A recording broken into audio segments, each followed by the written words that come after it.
El racó de la Xena. Bueno, penya, comencem la segona setmana de gravació del disc com sempre amb serietat, concentració i... Hòstia.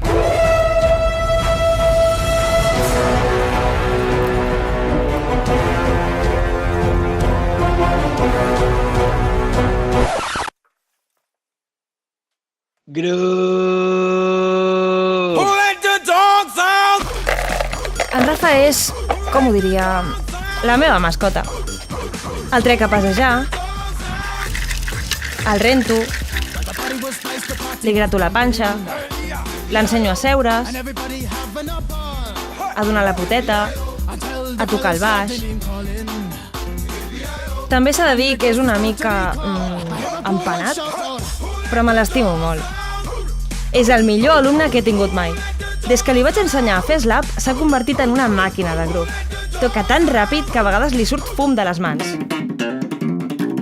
Si el fum és per això, què us pensàveu, malpensats? Xena, m'he cagat.